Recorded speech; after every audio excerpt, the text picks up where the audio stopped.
Hello, everyone. Welcome to Lunch and Learn Live with Lynn. Now, first thing I have to do is explain my background today. I am actually in my garage, which doubles as a workout room / supply room and where I park my car. So the reason I'm coming to you live from my garage is because I'm having work done in my basement, and that is where I usually broadcast from. And I didn't even think about it being on Thursday when I do my Lunch and Learn Live. So rather than have you listening to the guys dig a hole for my sump pump, I figured, you know what? I'll just come out to my garage and I'll do the Lunch and Learn Live from here because I am dedicated to making sure that I stay on schedule and do these lives each and every week. And I am dedicated to that. So here I am in my garage, and it's actually not bad. So there's also a bunch of other things going on in my home today. So you know the drill, right? So I figured, you know what, I'll hunker out here and talk about retirement solved. And I wanted to really just go through a lot of the questions that I've heard over the last decade in doing retirement planning, retirement courses, and just talking to so many people, so many women, because there are a lot of questions. So I would encourage you to put in the chat if you're here live. I know most of you listen to this on demand, but if you're here live, feel free to put in the chat any questions that you have. And what I wanted to reference, because I've kind of summarized this decade of questions in my book, Retirement Solved. It's actually subtitled, You've Got Questions, We've Got Answers. You can pick up a copy of this on my website at herretirement.com under the books, I think it's called, or shop, one of those. And you can go grab a copy of this. It's $10. And it's got, I don't know, 90 questions, I think it is, with what the research says in terms of these top questions. So I'm going to go through some of the ones that I hear quite often. And again, if you have a question, definitely throw it in the chat. And then you can go check out this Retirement Solved book over at the Her Retirement website, or you can go on Amazon also. So the way I have the questions organized is into several different categories, about 15 different categories. And I'm just going to jump around here today. There's everything from retirement planning, debt, Social Security, savings and investments, tax planning, healthcare, college funding, getting help, retirement risks, income planning, home equity, 401ks, IRAs, insurance, long-term care, and estate planning. So it's very, very comprehensive. And I'm going to jump in and dive right into this. I always say when I begin to talk about retirement planning, an investment in knowledge pays the best interest. So this is one of my strong beliefs. It's something that Benjamin Franklin said, at least that's attributed to him. And I wholeheartedly agree with that. I'm going to start off by asking the question, understanding the importance of a written retirement plan, because so many people don't have a written retirement plan. And I was actually reading an interesting article the other day about retirement planning and how retirement planning as a concept is a relatively new concept. Like, I think, Social Security, when that came into place from FDR, that was the first concept of retirement. Like, if you look at retirement ages from the 1800s to current day, the retirement age has dropped. Every decade it continued to drop since the 1800s, because back then you just worked, right? You worked in the fields, you worked, your farm, your small business, and then there was no concept of retirement. You just passed away. In fact, in Japan, there isn't even a word for retirement, retire, because in Japan, they don't believe in the concept of retirement either. So I think the point is that we haven't, as a culture, as a country, we haven't been retirement planning for very long in the big scheme of things. So what is even retirement planning, right? How do we do it? What are the best practices? And we're learning more and more about retirement planning each and every day. And we're also learning that there are some people that technically don't want to retire, maybe fully retire, but they want to semi-retire. Or, perhaps they do want to retire and they want that financial freedom that allows them to go off and do something else. Or maybe they want that financial freedom or, that break from corporate America so that they can go consult, do something they love, start a business. We have clients that started a lilac farm. Like, there's so many different ventures that you can start. But the the whole basis of having that retirement life that you're imagining is to have a retirement plan. So that's how I start off. And it's actually one of the top questions I get. Well, what is a retirement plan? Well, it's more than a 401k or an investment strategy. A lot of people think, well, I have a 401k.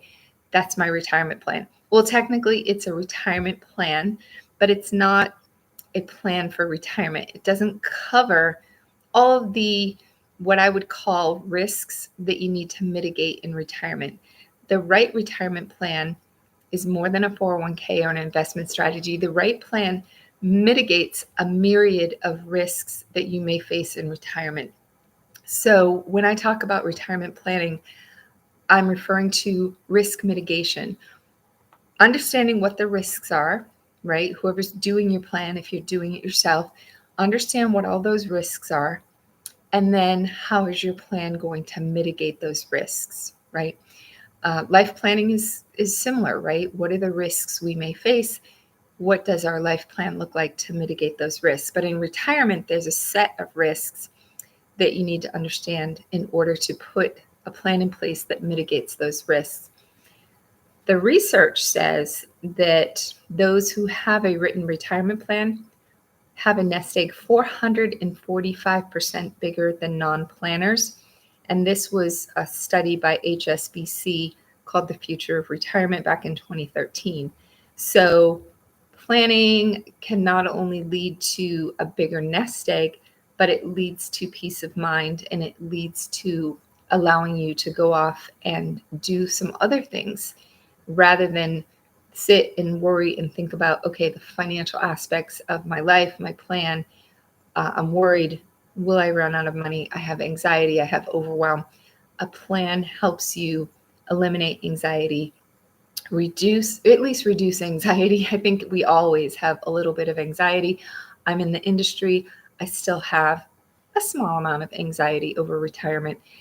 Maybe not necessarily the financial components, but health, where I'm going to ultimately live, if I need healthcare someday. Healthcare is a huge issue, especially for us women.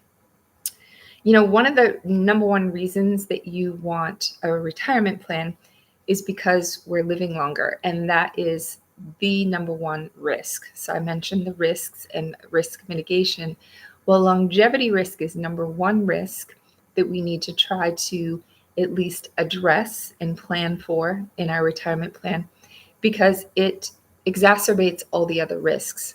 Because the longer you live, the longer you're going to be exposed to these other risks, whether those risks are market volatility risk, inflation risk, tax risk, you name it.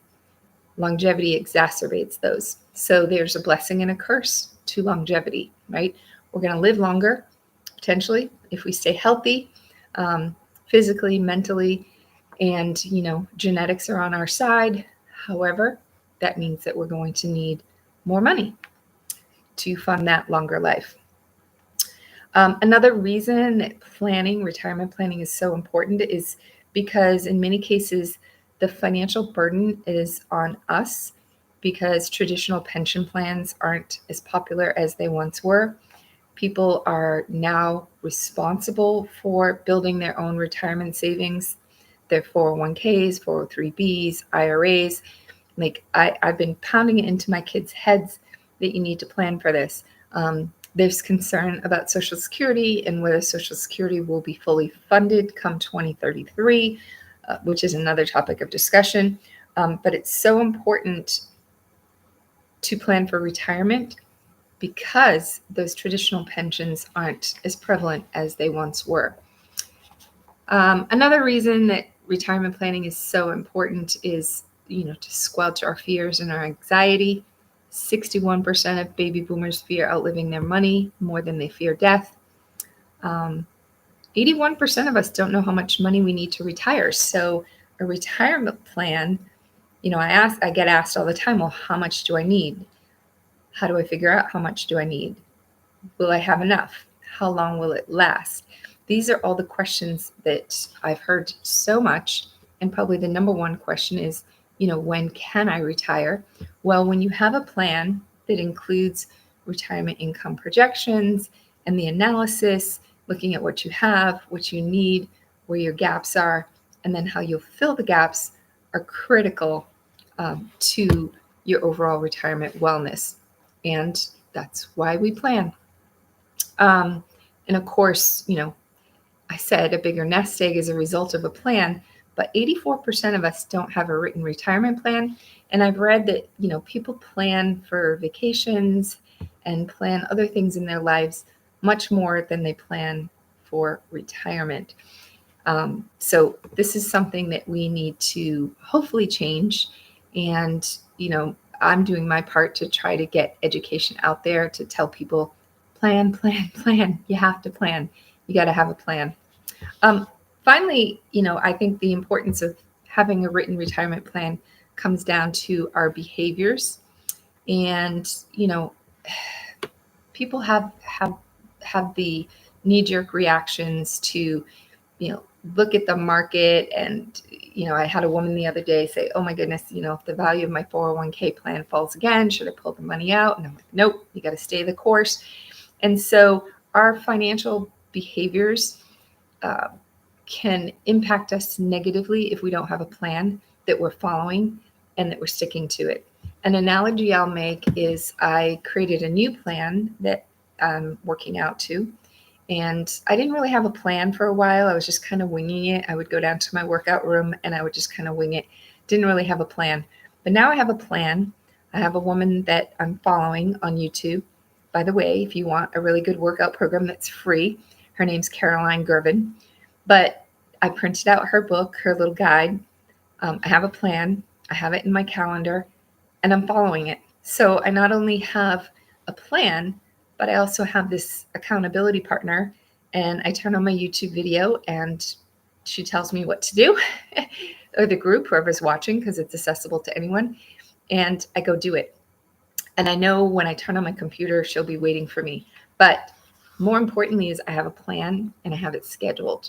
So it's helping with my behavior, where before I'd go in there and I was just like, I don't know what I'm doing. I need a plan. So planning is imperative.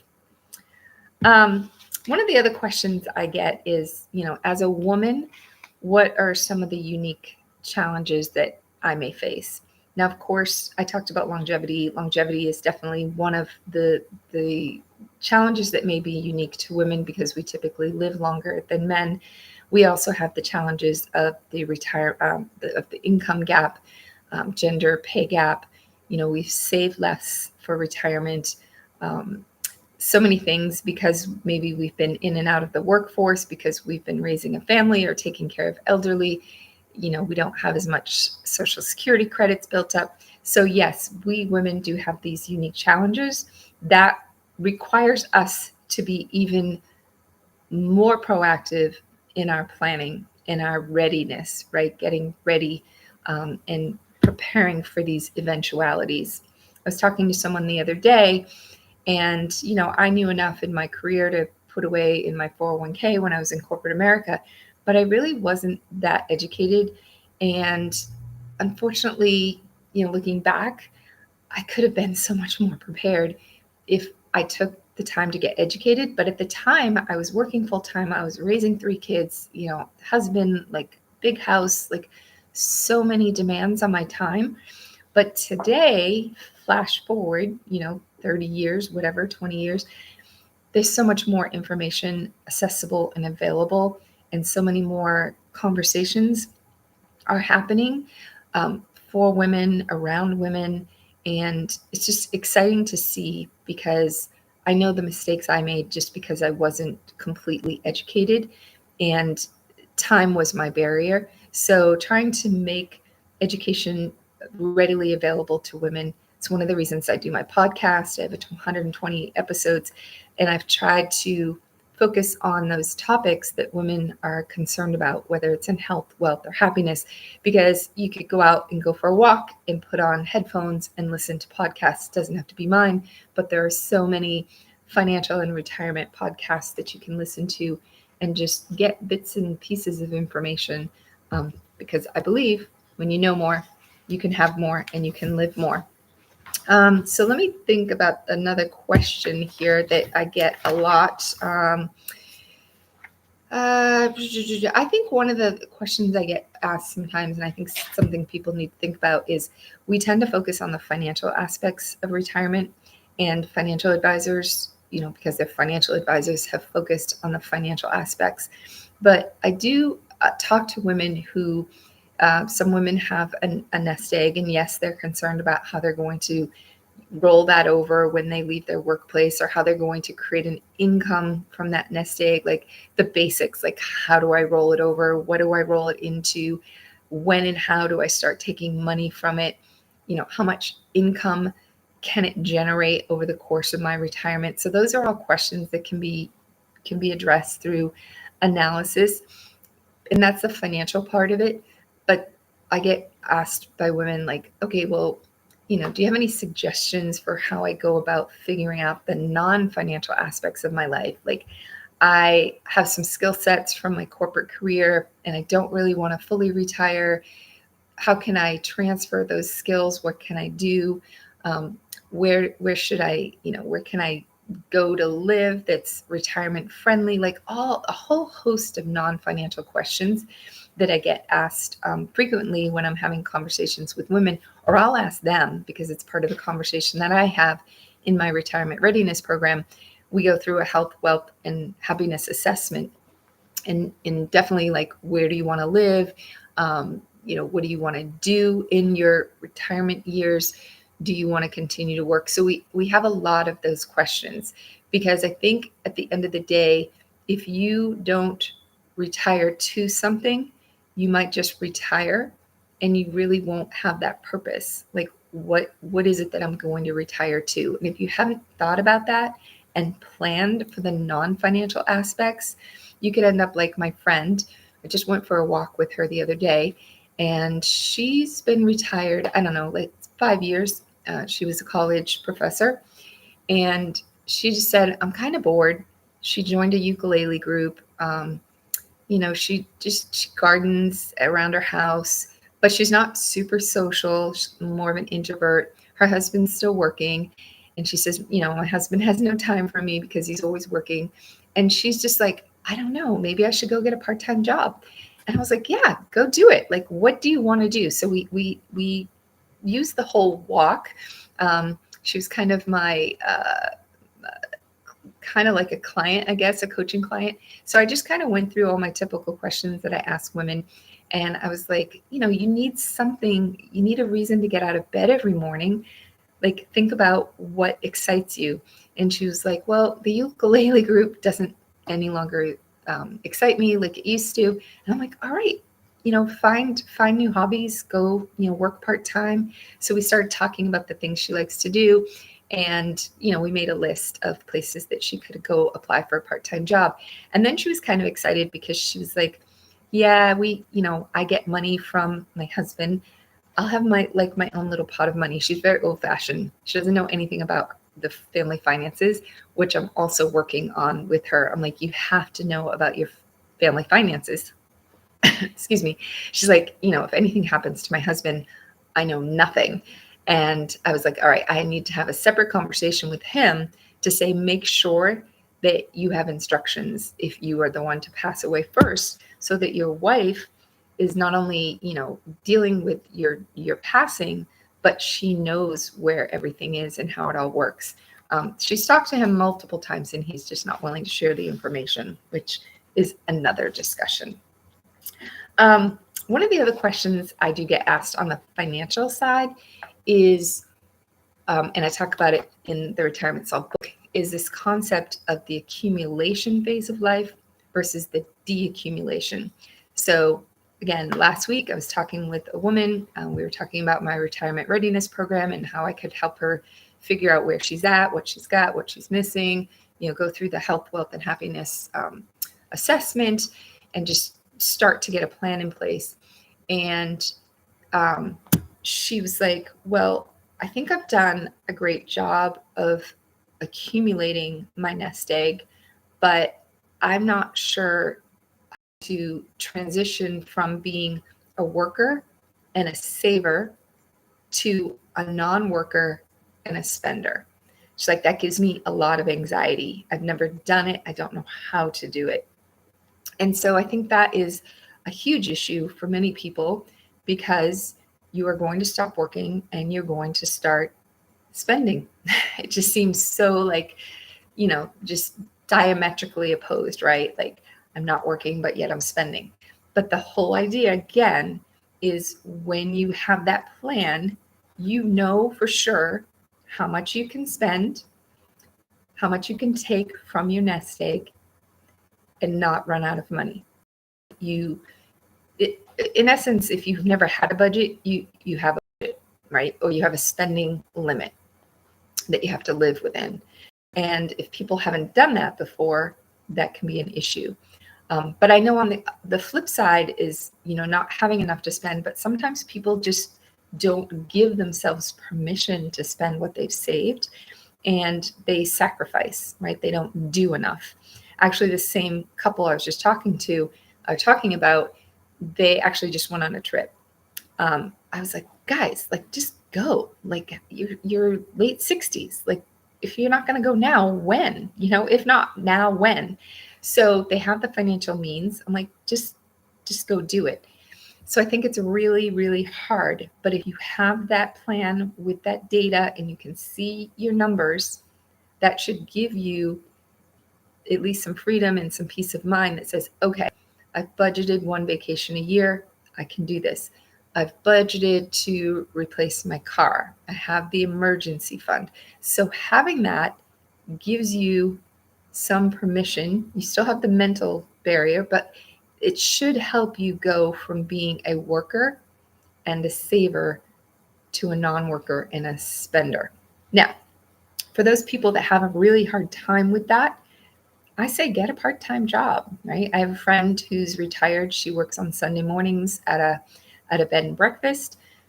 It's her little pin money, and she feels like, okay, I'm still earning. And to her, that feels very important. I have another friend/client who's been retired for a couple years. She's actually thinking about going back to work to just have some income coming in because she feels really uncomfortable. So you have to decide what your comfort level is and do what's going to make you feel the most comfortable. I have other people that are like, nope, I know, I've gotten a plan. I worked out a plan with your retirement advisor, the advisory firm that I co-own. I know what I have. I know I'll have enough, and I'm going to travel. I have a couple of friends, they travel. They're doing the traveling now in their go-go years. And they're like, someday we're not going to be able to do this. We're doing this now. So they've fully 100% embraced retirement. They've done a lot of traveling the last few years, and just got together with them. And she's thinking, yeah, we're going to slow down traveling a little bit, which means I might do some consulting, because she kind of misses it. I mean, if it was your whole life working and contributing at that level, try to do it part-time. Take those skills and apply them into a position, a job, a career that you can do on your terms, right? Where you don't have to show up to the office 9 to 5. So the accumulation phase and the distribution phase are very different. In the accumulation phase, you're accumulating, you're saving, you're not as concerned with things like market volatility. But then when it comes time to deaccumulate your assets, that's when some risks come into play, where you're drawing down from your portfolio, and you have to be concerned with things like market volatility and sequence of return risk. And I do cover all the risks in this book. I also cover them in my masterclass on the HER Retirement website. You can take my masterclass to learn about these risks. But there are definitely more risks to your nest egg, more risks to your lifestyle in retirement as you transition into retirement. And that deaccumulation phase is very different, because think about it. Previous to retirement, if market goes up and down, you have time to recover, right? Lots of time. In theory, you may not have as much time in retirement to recover. Now, some of us have very long retirements. My father-in-law is 95, my mother-in-law is 90, my dad's 88, my mother was 87. My mom had a 30-year retirement. So if she had been invested in the stock market, she would have had some time to recover. But unfortunately, what makes retirement planning challenging is we don't know how long we're going to live. If we knew our expiration date, oh, this would be so much easier and you wouldn't need retirement planners, I guess. But because we don't know that, we just have to make some educated guesses. We have to take some educated risks. We have to decide which risks we want to protect ourselves from. And in that deaccumulation phase, we typically, on average, don't have time to recover. Or, more importantly, is in the deaccumulation phase, you're drawing down your nest egg. So the value is decreasing. In the accumulation phase, in theory, you're not touching it and it's continuing to compound. So that's another reason why the deaccumulation phase is so much different and so much more important to make sure you understand and that you have a plan that addresses the deaccumulation phase. And I think oftentimes you'll hear, about products and strategies, and, you'll hear it in a generic sense, and it will be like, I don't know, never buy an annuity as an example. Well, some of these strategies might not work in the accumulation phase of life, or they may work, but they might not be the proper strategy for you. But when you get to the deaccumulation phase, the retirement phase, there are products and strategies that may apply. So I always say, like, don't listen or take generic advice. It has to be retirement specific, retirement optimized advice and strategies, because they are very different than in the accumulation phase of life. So in this section of my book, I do go through all of the retirement risks. It's a whole chapter, if you will, on retirement risks, understanding inflation, taxes. So just as a quick side note, on October 22nd, I am co-hosting a class on taxes in retirement, and you could go check that out. I will put a link to that in the notes from this live. So if you want to come back to the recording and sign up for that class, if taxes are something that's important to you and you're concerned about, tax planning cannot benefit everyone. I think higher income retirees can benefit more from tax planning, but tax planning can be a huge benefit for many people, because through tax planning, you are going to save potentially thousands and thousands of dollars on taxes from things like your deferred tax accounts, from putting your money in tax diversified buckets. So many people are focused on funding their 401k, which 100%. Had a woman ask me a couple weeks ago. We were having a retirement readiness coaching session, and I was helping her take a complete financial inventory of everything she had, how she's saving, what she's saving in, so on and so forth. And her question was, I'm maxing out my 401k, but that was really the only retirement savings account that she had, which she was doing great. She was contributing like 15% of her pay, and she'd been doing it consistently. What I told her was to consider, now I'm not giving advice, I'm giving education, because I'm not licensed to give advice. So I would never say to her, take X amount of money from here and reinvest it here. But what I was educating her about was tax diversification, where I suggested to her to consider taking down her percentage of contribution to her 401k and to put money into a health savings account through her work, HSA, and also max fund a Roth IRA. That way, she has money in her 401k, which is tax deferred. She has money in a Roth IRA, which you pay, it goes in, with taxable money, but down the end in retirement, it's actually the last bucket that you take from in retirement, but it's tax-free money. So in retirement, when you go to pull the money out of the Roth, it's tax-free. It doesn't impact your Social Security. It doesn't impact your Medicare premium. So my suggestion to her was take some money, if it goes down to 12% in your 401k and the other 3% you fund your Roth and you fund your HSA, you then have some tax diversification. So these are some of the things that we're talking about in this tax planning class on October 22nd, and it's online, and you can circle back and check out the link to that. I also have very similar class on demand as part of my HER Retirement Master Course program that you can go check out on herretirement.com.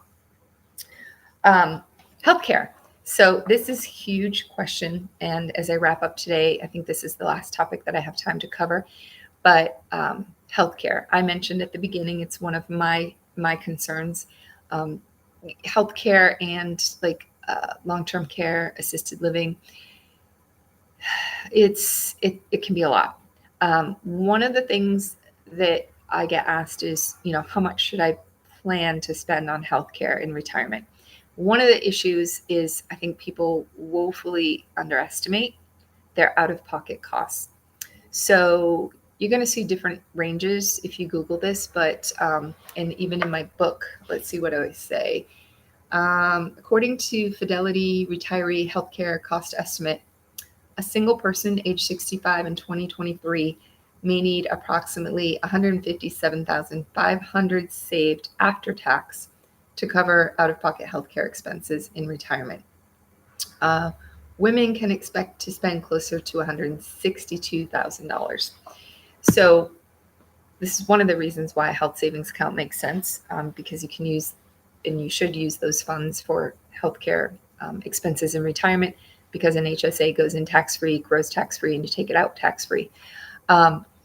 But this woman was asking, okay, well, if I want to retire at 62, but Medicare doesn't kick in until 65, it's like, yeah, therein lies an issue. My best friend actually retired to New Mexico, and she's a physician assistant. And, she toyed with the idea of retiring at 62, but she was like, well, I'm not going to get Medicare till 65. So she actually went to New Mexico. Now she works 2 weeks on, 2 weeks off. So 2 weeks she just goes and has fun and does whatever. And then she works for 2 weeks, full-time hours. But she has her health care, her health benefit. And she's planning to do that till 65, just because she didn't want to spend part of her nest egg on those healthcare expenses for those 3 years. So that's definitely a strategy. I know you can even get part-time jobs, I think Starbucks pays health benefits. So, that's one strategy. There is Cobra. Cobra's pretty expensive. Actually, a woman left me a voicemail today. I need to call her back asking some questions about Cobra. I am not a healthcare expert in terms of Cobra and ACA Marketplace, but you can go to the ACA Marketplace, potentially continue to work part-time for your employer just to get those benefits if they would offer those. Obviously go on a spouse's plan. So yeah, unfortunately, healthcare in the United States is expensive, but it's one of the things that I'm concerned with, and I want to make sure that I set aside part of my nest egg in a separate account that's just for my healthcare expenses, because I don't want to be without those. It's so important. I don't want to be relying on my kids or family members to take care of me, and I want to get the care that I need. So I'm maybe I end up working a little extra to make sure that I have those healthcare expenses covered. The other thing that I mention to people when they ask me these questions and when we have these conversations is, what are you doing to stay healthy? That average number of out-of-pocket healthcare costs is for an average person. And the average person in the United States is not that healthy. Okay. So if you want to cut down on your healthcare costs on prescription drugs, like most prescription drugs for older people are for preventative, like diseases that could have been prevented by healthier lifestyle choices. So one way to reduce your healthcare expenses is to focus on your health. And so, life is all about prioritizing what's important to you. And so obviously, if you're healthier, 80% of our health is within our control. They say 20% is genetics. So if we have that much control over our physical and mental well-being, seems pretty damn important to me. One, you're going to save money. Two, you're going to enjoy, your lifestyle. You're going to be able to bend over and pick your grandkid off the ground. My best friend's in Alaska right now. She's a retired nurse, and she worked on an ambulance for years, and she wrecked her back. So she retired early on disability because of her back. She couldn't perform her career any longer. But now here she is, not able to bend over and pick up her grandkids. So anyway, that was workplace related, lifestyle. She chose that career. Obviously, I don't think she thought about whether she'd end up with, a back that wouldn't allow her to live her life fully. But my point is we need to prepare for the expenses, but we also need to prepare ourselves and prioritize our health, because we can do something. We have to focus on what we can control, and making health is a super priority. And the side benefit is you'll have a better retirement when you're healthy. As we all know, I think health is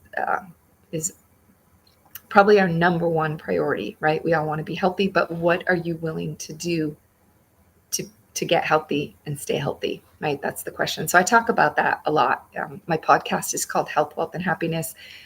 Previous episodes, I've had lots of different health coaches, mindset coaches, because I think all of that is so, so important. And it's just important as the financial parts of it. I kind of call it my trifecta of a better retirement: health, wealth, and happiness. And so if we can figure out how to prioritize those three things and put a plan in place that allows us to be HappiHER, HealthiHER, and WealthiHER, we will live a better retirement. So I couldn't cover all of the questions in here. I kind of went a little long on some of my answers, but there's so much to talk about. So I encourage you, if you want a quick question and answer, grab the Retirement Solved book. It's like $10 on the Her Retirement website, or you can grab it off of Amazon under Retirement Solved, or my name, Lynn Toomey, or you can go to the Her Retirement website shop and pick it up there. And I have all kinds of other cool things that I offer in that shop. Also check out the master course. Well, I do a free masterclass on the Her Retirement website, or you can take my full 8 or 9 module. I go back and forth. I think it's 9 modules technically. Master course. It's $297 for that course. You get access to it, and you can take all the courses at your leisure from the convenience of your home. And it's chock full of all the information you need to have a better, more intentional, and financially secure retirement. That's what it's about at the end of the day. If you have any questions, like you have a burning specific question about your situation, the end of the year is coming and you're thinking, my accountant mentioned a Roth conversion to me. One, I wouldn't do a Roth conversion just based on what your CPA or your accountant says, because he or she doesn't have your full financial picture. But end of the year, it's an important time to do Roth conversions potentially. So if you have a question about Roth conversion, definitely reach out to me, or any other topic. You're getting ready to make a Social Security decision, reach out to me, because that is the number one question I get asked is, when should I claim Social Security? And it's a little loaded question. It kind of depends. I actually have a flow chart that helps you, I call it a decision tree, that helps you make the best Social Security decision. And that's in my Social Security kit at hersocialsecurity.com. So anyway, thank you for watching and listening today. Definitely reach out to me, lynn@herretirement.com, if you have questions. And check out the book, check out the resources on the Her Retirement website. And, I believe that with commitment, consistency is my other huge word. We have to commit.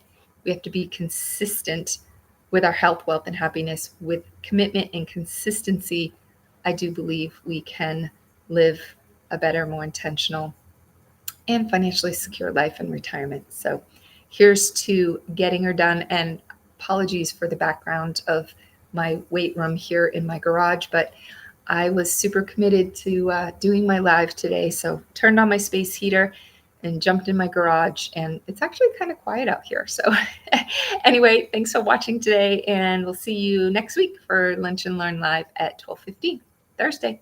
Take care.